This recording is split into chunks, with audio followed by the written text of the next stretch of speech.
The scenario I randomly selected is her best friend's father.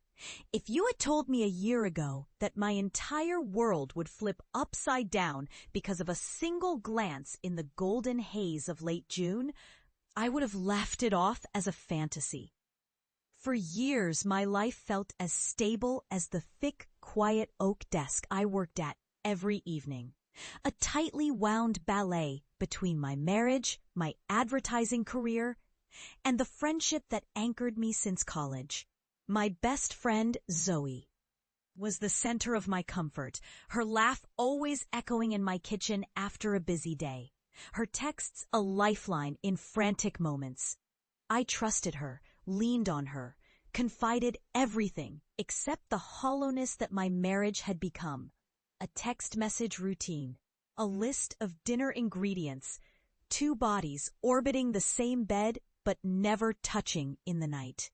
I measured my happiness by what I could explain away, telling myself that all mature romances settle into calm, that sparks must die.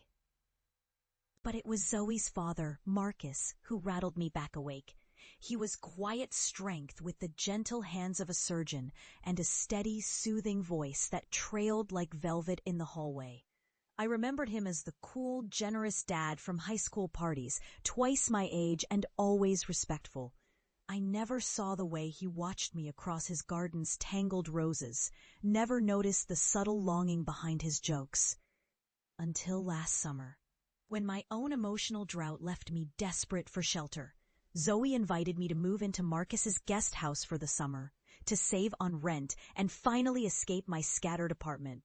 I said yes, needing rest, but longing for relief from the ache that had filled my chest ever since I read my husband's secret texts, a string of messages to an unknown woman.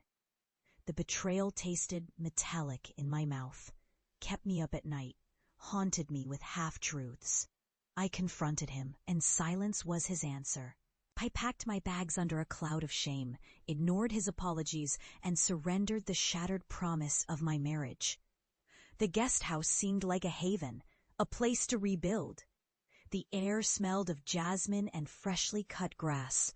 Sunlight trickled in through old lace curtains each morning. My evenings were spent wandering the garden barefoot, letting the cool dew drown the burn of silent tears.